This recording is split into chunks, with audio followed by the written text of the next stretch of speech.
Salam sejahtera buat kita semua. Bapak, Ibu, Saudara-saudari yang dikasihi Tuhan Yesus Kristus, hari ini kita akan bersama-sama merenungkan firman Tuhan yang terambil dari 1 Korintus pasal 12 ayat 12 sampai dengan ayat 31. Secara khusus saya akan membaca ayat 27 bagi kita semua. Firman Tuhan mengatakan kepada kita demikian, kamu semua adalah tubuh Kristus, dan kamu masing-masing adalah anggotanya.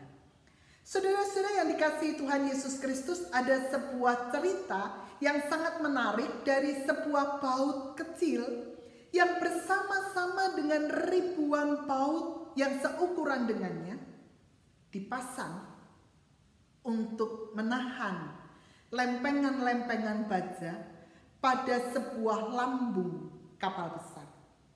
Saat kapal besar itu melintasi Samudra Hindia yang ganas, paut kecil itu terancam lepas. Saudara, hal ini dapat mengakibatkan paut-paut yang lain juga terancam lepas. Karena itu, paut-paut yang lain segera berteriak kepada paut kecil ini, awas, berpeganglah erat-erat. Jika kamu lepas, maka kami juga akan lepas. Rupa-rupanya teriakan paut-paut yang lain ini juga diikuti oleh teriakan lempengan-lempengan baja dan seluruh bagian dari kapal itu. Mereka berteriak kepada paut kecil ini, awas, berpeganglah erat-erat. Jika kamu lepas, kami juga akan lepas. Jika kamu lepas, maka kita semua akan tenggelam. Saudara-saudara, teriakan dari seluruh bagian kapal besar itu mengingatkan kepada paut kecil ini. Ia kecil dan sepertinya tidak berarti di tengah bagian dari kapal besar itu. Tapi rupa-rupanya dia punya peran yang sangat penting untuk keselamatan kapal besar. Seluruh bagian dari kapal itu melakukan sebuah peran yang sangat penting. Ketika paut kecil itu terancam lepas, ketika paut kecil itu nyaris melepaskan dirinya, seluruh bagian dari kapal itu memberikan dukungan, dorongan, semangat yang besar kepada paut kecil ini untuk bertahan demi keselamatan bersama. Karena itu, paut kecil yang nyaris terancam lepas itu, dengan segenap tenaga, dengan segenap upayanya, ia bertahan untuk keselamatan bersama. Nah, saudara-saudara, ini juga yang diungkapkan oleh Rasul Paulus dalam bacaan kita hari ini.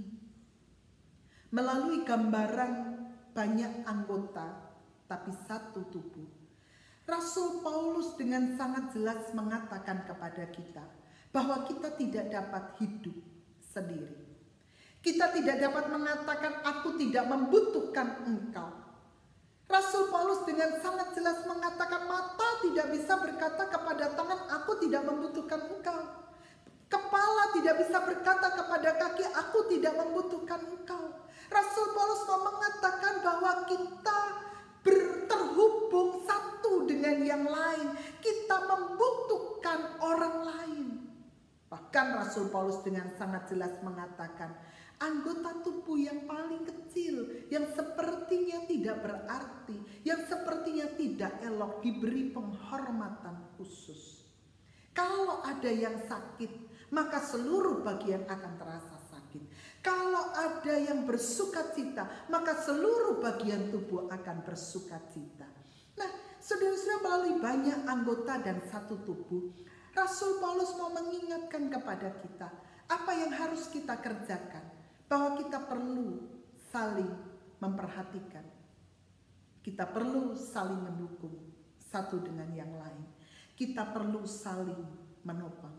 Karena tugas panggilan kita sebagai tubuh Kristus adalah untuk menyatakan kasih Kristus di dalam kita, untuk menyatakan Kristus kepada dunia. Karena itu kita tidak bisa bekerja sendiri. Setiap kita punya peran, tetapi kita perlu bergandengan tangan untuk mewartakan kasih Kristus kepada dunia. Mari berkarya, saling mendukung, saling menopang, saling memperhatikan. Biarlah kasih Kristus dibagikan kepada dunia. Tuhan memberkati kita. Amin. Kita berdoa. Kami belajar melalui firman-Mu ya Bapa, untuk kami berperan di tengah komunitas dengan saling memberikan perhatian, dukungan, kasih, topangan kepada sesama kami. Di tengah keluarga kami, di tengah persekutuan umat Tuhan, di tengah hidup bangsa dan negara kami, bahkan di tengah dunia ini. Bapa, biarlah kami boleh belajar untuk sungguh-sungguh melakukan peran kami dengan baik. Kami belajar untuk sungguh-sungguh menopang sesama kami, dan kami saling membangun satu dengan yang lain. Sehingga melalui hidup kami, nama Tuhan dipermuliakan. Kami mempercayakan hari ini kehidupan kami di dalam tangan pengasih Kristus. Di dalam nama-Mu ya Bapa, kami berdoa. Amin.